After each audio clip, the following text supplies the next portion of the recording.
Hello guys, कैसे हैं आप सब। मैं हूं आपका मेंटर अर्जुन दुआ। आपका मेरे चैनल एनसीईआरटी मैथ गुरु पर स्वागत है। आज हम स्टार्ट करेंगे बिजनेस स्टैटिस्टिक्स में एक्सरसाइज 1 चैप्टर 9। तो एक्सरसाइज 1 में हमने ना 13 क्वेश्चन तक कर लिए थे। तो अगर आपने 13 तक नहीं किए तो मेरे पिछले वीडियो जाकर जरूर देख लें। तो हम क्वेश्चन नंबर 14 स्टार्ट करते हैं। Find the probability of not getting a sum 7 in a single throw with a pair of dice. तो यहाँ पे हमें क्या करना है, हमें फाइंड करनी है कि क्या करनी है, फाइंड प्रोबेबिलिटी किस चीज की। भाई सम नहीं आना चाहिए 7, जब क्या होगा, पेयर ऑफ डाइस होंगे, यानी कि दो लूडो के गीटे होंगे, दो डाइस होंगे, दो डाई होंगे हमारे पास, तब प्रोबेबिलिटी क्या होगी। तो इसने पूछा हमसे जब नहीं आएगा सम 7। तो हम क्या करते हैं, सबसे पहले तो देखिए यहाँ लिखेंगे हम सॉल्यूशन 14। तो क्वेश्चन बोला गया था 7 नहीं आना चाहिए। तो हम क्या करते हैं, सबसे पहले 7 आने की प्रोबेबिलिटी बता देते हैं। क्या करते हैं, 7 आने की प्रोबेबिलिटी क्या होगी। तो हम लेके चलते हैं number of number of number of favourable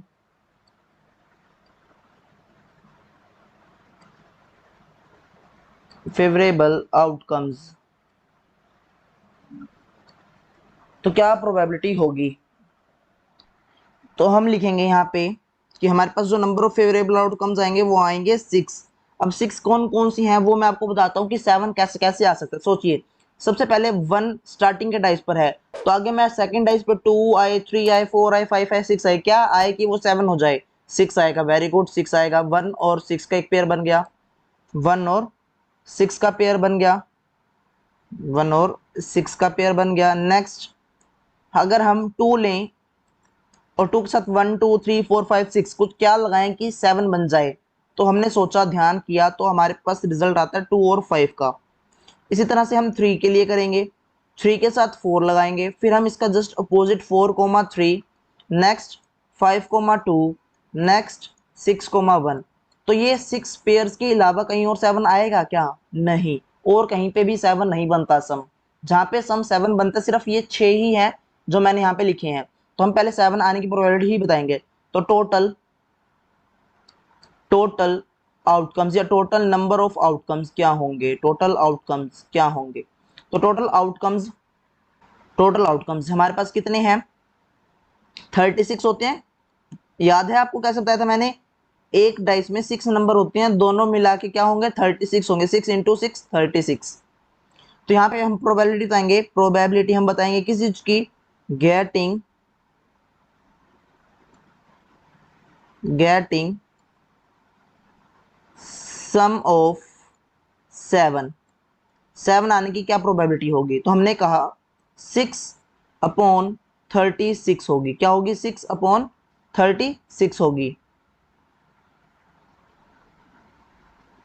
6/36 होगी। तो हमने इसको कैंसिल आउट किया, 1/6 रिजल्ट आ गया। ठीक है, तो ये क्या होगी भाई, प्रोबेबिलिटी 7 की क्या होगी जब सम आएगा। तो हमने क्वेश्चन में बोला गया था कि वो नहीं आनी चाहिए। तो हम यहाँ लिखते हैं probability not not getting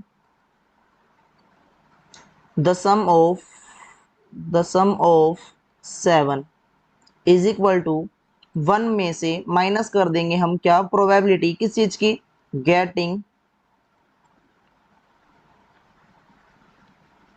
some of 7। 1 में से माइनस कर दो 1/6, तो रिजल्ट क्या आएगा, एल्स मिलके सोल्व करेंगे, हमारे पास 5/6 ये रिजल्ट आ जाएगा। यहाँ पे क्या होगा कि यहाँ से 7 जिसपे सम है वो यहाँ पे एक भी नहीं है इस पार्ट में। ये ध्यान है कैसे किया मैंने बचपन में, अगर आपको ध्यान हो तो आपको, हमारे पास एक फॉर्मूला हुआ करता था कि भाई हमारे पास PE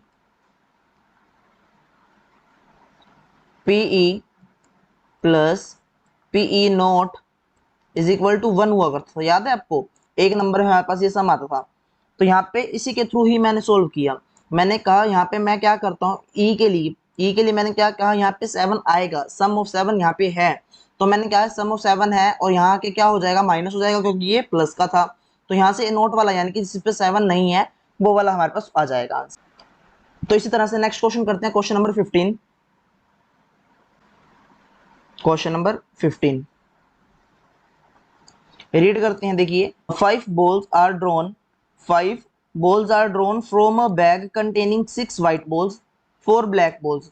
What is the probability that 3 white and 2 black balls are drawn? तो देखिए यहाँ पे हमारे पास नॉर्मल क्वेश्चन नहीं है, ये हमारा थोड़ा सा लेवल अब अप हो चुका है। अप हो चुका कैसे? यहाँ तक जो हमारे पास बेसिक था ना, मतलब जो हम 9th 10th में हम पढ़ चुके हैं उनको रिवाइज किया गया था। अब यहाँ से थोड़ा सा जो है लेवल अप कर रहे हैं। ये +1 का जो हमने चैप्टर किया, अगर आपके पास मैथ था, अगर आपने मैथ किया था अच्छे से, तो आपको एक याद होगा चैप्टर एक परमुटेशन एंड कॉम्बिनेशन के नाम से एक चैप्टर था। उसमें जो कॉम्बिनेशन है ना, उसका यूज हमने करना है। अब कई बच्चे कहेंगे सर हमारे पास तो 11th क्लास में मैथ था ही नहीं, हमारे पास तो इकोनॉमिक्स थी। अब तो देखिए कुछ कोई दिक्कत नहीं है, मैं आपको करवा दूंगा। आपको एक फॉर्मूला याद करना है, उसके अकॉर्डिंग आपके सारे सम हो जाएंगे कॉम्बिनेशन वाले, ठीक है। पहले मैं आपको इसका फॉर्मूला लिखवा देता हूँ। फॉर्मूला क्या रहेगा? जब भी आपके पास कॉम्बिनेशन वाला आएगा, आपको पता कैसे लगेगा भाई ये कॉम्बिनेशन का है। देखिए पता कैसे लगेगा कॉम्बिनेशन क्वेश्चन है, क्योंकि उसमें हमारे पास देखो यहाँ पे उसने क्या बोला, 5 बॉल्स ड्रॉन करनी है। ये तो नॉर्मल बात होती है, कहता 6 व्हाइट है 4 ब्लैक है, ये भी नॉर्मल बात होगी। लेकिन यहाँ पे देखिए यहाँ पे क्या बोलता है, प्रोबेबिलिटी बतानी है आपने 3 व्हाइट बॉल्स की, और साथ ही साथ पूछता है 2 ब्लैक बॉल्स की क्या होगी। एक साथ दो चीजें पूछ रहा है, तो वहां पे कॉम्बिनेशन आपने यूज करना है। तो यहाँ पे हम कॉम्बिनेशन यूज करेंगे। तो आपने लिखना है NCR। अब ये NCR क्या होता है, इसको पढ़ते हैं NCR। यहाँ पे जो C लिखा है वो कॉम्बिनेशन के लिए लिखा है। क्या C किसके लिए लिखा है? कॉम्बिनेशन के लिए लिखा है। अब यहाँ पे N जो होगा वो टोटल नंबर्स होंगे जिसकी भी बात करता है। जैसे वहां पे हमने देखा था क्वेश्चन में लिखा हुआ था 6 व्हाइट बॉल्स थी। क्या थी? 6 व्हाइट बॉल्स थी, और ड्रॉ कितनी करनी थी? 3 करनी थी। तो यहाँ पे हम लिखते थे, फिर लिखेंगे 6 टोटल बॉल्स थी और ड्रॉ कितनी करनी है? 3 करनी है। इसी तरह से अगर हमारे पास लिखा हुआ है क्वेश्चन में, देखेंगे 4 ब्लैक लिखा हुआ है और C लगाएंगे, कॉम्बिनेशन है, और निकालनी कितनी है उसमें से? 2 निकालनी है। तो इसको हमने लिखना है इस तरह से, ठीक है भाई। ये लिखने का तरीका भी, सोल्व नहीं करना, सोल्व करना भी सिखाता हूँ मैं आपको। देखिए अब NCR का फॉर्मूला होगा, NCR का क्या फॉर्मूला रहेगा? यहाँ देख लीजिए, N फैक्टोरियल अपॉन में N-R factorial into R factorial. अब यहाँ पे जो फैक्टोरियल है, ये जो सिंबल लगा, ये सिंबल जाने पहचाना लग रहा है आपको? यस सर लग रहा है, जाना पहचाना तो सबके लिए है, इंग्लिश में हमने सबने यूज किया हुआ है। एक्सक्लेमेशन का जो यूज होता है उसका है ये सिंबल। तो इसको लिखेंगे कैसे सर? अब देखिए एग्जाम्पल मैंने यहाँ पे लिखा हुआ 6C3 लिखा हुआ है, इसको NCR के अकॉर्डिंग सोल्व करते हैं। तो मैंने लिखा पहले, N ने लिखा है सेम, तो आप भी सेम लिखेंगे, 6 लिख देंगे, 6 फैक्टोरियल अपॉन में 6 में से 3, यानी कि N में से 3 माइनस कर देंगे, N में से R माइनस कर देंगे, तो 6 में से 3 गए। यहाँ पे हम इस तरह भी लिख सकते हैं, 6 - 3 फैक्टोरियल और 3 फैक्टोरियल। अगर ये बेसिक हमें आ जाते हैं समझ, तो हम इसको डायरेक्ट लिखेंगे 6 फैक्टोरियल 3 फैक्टोरियल इंटू 3 फैक्टोरियल। वहां पे ऑटोमेटिक हम इसको लिखा करेंगे अब, ठीक है। अब 6 फैक्टोरियल को ओपन कैसे करना है? तो लिखेंगे 6 × 5 × 4 × 3 × 2 × 1 अपॉन में, सर यहाँ पे 1 तक क्यों गए? देखिए अगर हम जो है हमारे पास जो भी नंबर होगा, चाहे वो 10 है, चाहे वो 20 है, चाहे वो 5 है, चाहे वो 6 है, जहां पे भी वो नंबर, जैसे मैंने यहाँ पे लिखा हो 6, तो मैंने उल्टी काउंटिंग स्टार्ट कर दिया, यानी कि रिवर्स में ले गया। 6 5 4 3 2 1 0 बोलेंगे तो सारा रिजल्ट ही 0 हो जाएगा, इसलिए 0 नहीं करना, ठीक है। 1 तक जाएंगे। फिर इस तरह से नीचे नीचे देखिए 3 × 3 है, 3 फैक्टोरियल। 3 फैक्टोरियल किस तरह से? देखिए यहाँ पे फैक्टोरियल सिंबल लगाना ध्यान से, 3 फैक्टोरियल, 3 2 1 0 नहीं लगाना बेबी, ठीक है। मल्टीप्लाई 3 2 1, तो देखिए यहाँ पे इसको हमने सोल्व कर लिया। अब 3 फैक्टोरियल यानी कि 3 × 2 × 1, 3 × 2 × 1 कैंसिल आउट हो गया। अब 3 2 6, 6 × 1 6, यानी कि इसको कैंसिल आउट करके हम इसको कैंसिल आउट कर सकते हैं। तो क्या रिजल्ट हुआ इन दोनों की मल्टीप्लाई? 20, यानी कि 6 से 3 को सोल्व करेंगे तो रिजल्ट क्या आएगा? 20 आएगा। इसी तरह से 4 से 2 को करके दिखाता हूँ मैं आपको। अब देखिए यहाँ पे मैंने आपको पूरा बेसिक में बताया था किस तरह से सोल्व करना है। अब थोड़ा सा मैं आपको ट्रिक से दिखाता हूँ कि आप किस तरह से थोड़ा सा इजी कर पाएंगे। क्या? 4 से 2 है तो 4 फैक्टोरियल अपॉन में 2 फैक्टोरियल अपॉन में 2 फैक्टोरियल ही रहेगा, क्योंकि 4 में से 2 गए 2, और 2 तो हमने लिखना ही था क्योंकि वो R है। तो 4 × 3 × 2 फैक्टोरियल। अब मैं यहाँ पे 2 फैक्टोरियल क्यों लिखा, क्योंकि नीचे जो मेरे पास नंबर है वो 2 फैक्टोरियल है। तो आप इस बात का भी ध्यान रख सकते हैं कि आपके पास जैसे यहाँ पे 3 फैक्टोरियल था, तो हमने 3 फैक्टोरियल को यहाँ तक ना लिखने के बजाय हम इसको 3 फैक्टोरियल लिखकर इस तरह से भी काट सकते थे। तो यहाँ से 2 फैक्टोरियल से चाहे आप इसको काटिए, चाहे आप इसके साथ इसको काटिए, एक काटना है, दोनों नहीं काटने, ठीक है। एक कैंसिल आउट करना है, दोनों कैंसिल आउट नहीं करने। अब हमने देखा 4 3 होता है 12 और अपॉन में 2, तो रिजल्ट क्या आया 6। तो यहाँ पे ये हमारा आंसर हो जाएगा। इस तरह से हमने लिखना है, ठीक है। और ये इस बात का भी ध्यान रखना कि ऊपर जो n आता है ना वो बड़ा आता है, हमेशा n हमेशा बड़ा रहेगा r के कंपेयर में, क्योंकि टोटल में से हम कुछ निकालते हैं, n में से हम कुछ निकाल लेंगे, n बड़ा होगा तभी कुछ निकाल लोगे, नहीं तो नहीं निकाल पाओगे। तो इस बात का ध्यान रखना। अब अपना क्वेश्चन हम करते हैं, क्वेश्चन नंबर 15।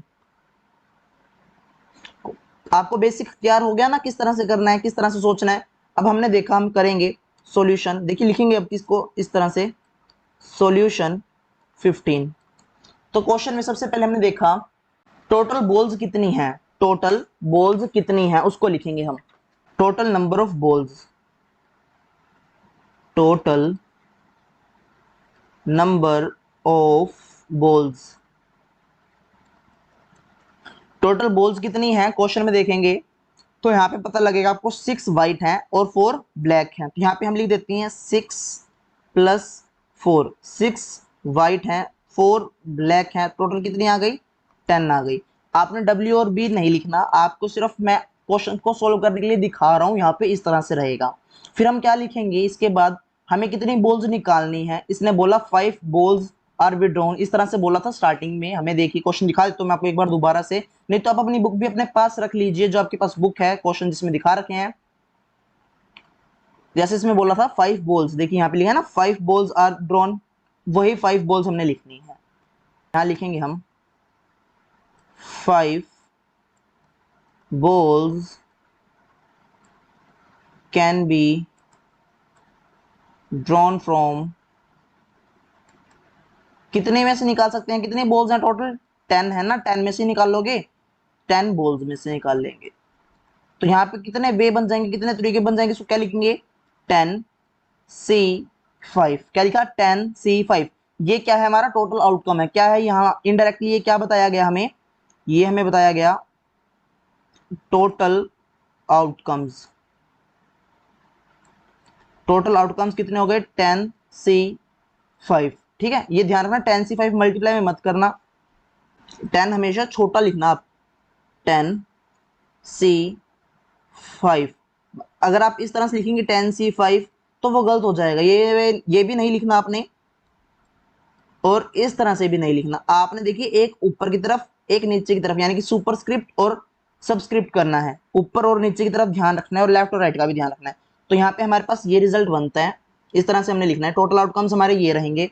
उसके बाद हमें क्या करना है, हमें बॉल्स कौन कौन से निकालनी है। तो यहाँ पे हमें निकालनी है,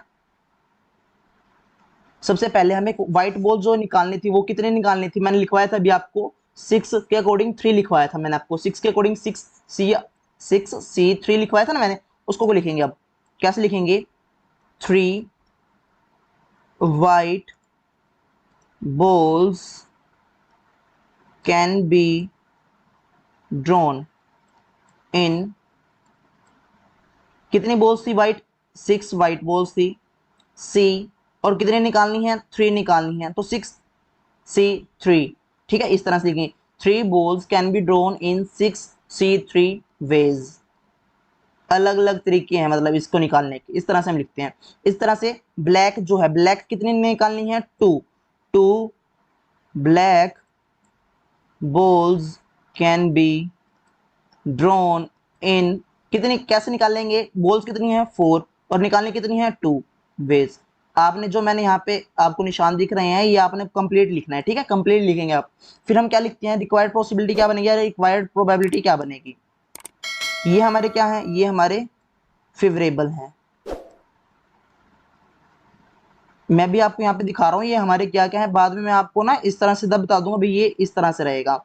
अभी तो आपको तैयार कर रहे हैं किस तरह से क्वेश्चन अटेम्प्ट होंगे। तो ये आपकी क्या रहेगी टोटल आउटकम्स रहेंगे, ये क्या रहेंगे आपके फेवरेबल आउटकम्स रहेंगे। तो रिक्वायर्ड प्रोबेबिलिटी,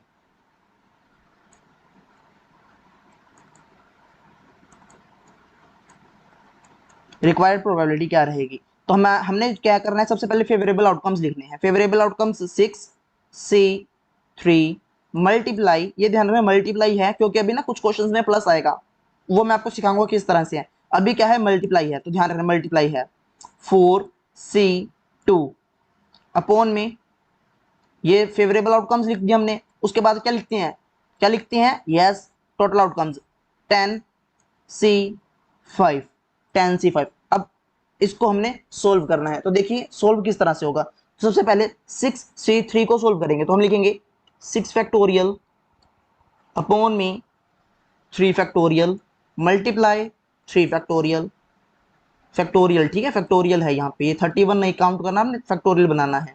और 4C2 4 फैक्टोरियल 4 फैक्टोरियल अपॉन में 2 फैक्टोरियल 2 फैक्टोरियल, और कंप्लीट के अपॉन में क्या लिखेंगे, कंप्लीट के अपॉन में 10C5 को, तो यहाँ लिखेंगे 10 फैक्टोरियल अपॉन में 5 फैक्टोरियल 5 फैक्टोरियल। याद है कैसे बनाया था मैंने, n फैक्टोरियल जो नंबर होगा अपॉन में n माइनस r फैक्टोरियल। अगर आपको अभी नहीं आ रहा ना ये लिखना जो मैंने इधर लिखा है 3 फैक्टोरियल 3 फैक्टोरियल, तो आपके फॉर्मूला के अकॉर्डिंग आपने लिखना है। n आपके पास क्या है, 6 है, इस पॉइंट के अकॉर्डिंग बता रहा हूँ, n क्या है 6 है, n क्या है 6 है, और r क्या है 3 है, तो उसके अकॉर्डिंग मैंने आपको यहाँ पे सोल्व करके दिखाया, इस तरह से लिखेंगे। फिर 4C2 के अकॉर्डिंग NCR के अकॉर्डिंग हम लिखेंगे यहाँ पे r फैक्टोरियल भी है, ठीक है, इसको सोल्व करना है। अब हम सोल्व करते हैं, अब इसमें कैलकुलेशन लगेगी, तो उसको ध्यान से देखना किस तरह से कैलकुलेशन होगी। तो सबसे पहले 6 फैक्टोरियल को ओपन कर लो, 6 मल्टीप्लाई 5 मल्टीप्लाई 4 मल्टीप्लाई 3 फैक्टोरियल। मैंने देखा लास्ट जो हमारे नीचे यानी कि अपोन में हमारे पास जो नंबर लिखे हुए हैं वो 3 हैं, तो मैंने ना 3 तक ही सोल्व करना है, मैंने 3 तक ही लिखा 3 फैक्टोरियल। दूसरे को मैं लिख दूंगा 3 multiply 2 multiply 1 multiply 4 factorial, 4 factorial को 4 3 2 1, या तो 2 को 2 लिख लें या तो 2 इंटू 1 कर दे, कोई दिक्कत नहीं है। 2 मल्टीप्लाई 1 मल्टीप्लाई 2 मल्टीप्लाई 1 होल के अपॉन में 10 10 और 5 के अकॉर्डिंग है 10 9 8 7 6 5 फैक्टोरियल अपॉन में 5 फैक्टोरियल मल्टीप्लाई 5 4 3 2 1, इस तरह से हमने लिख लिया। अब इसको कैंसिल आउट करना है, ठीक है, अब इसको कैंसिल आउट करना है, जैसे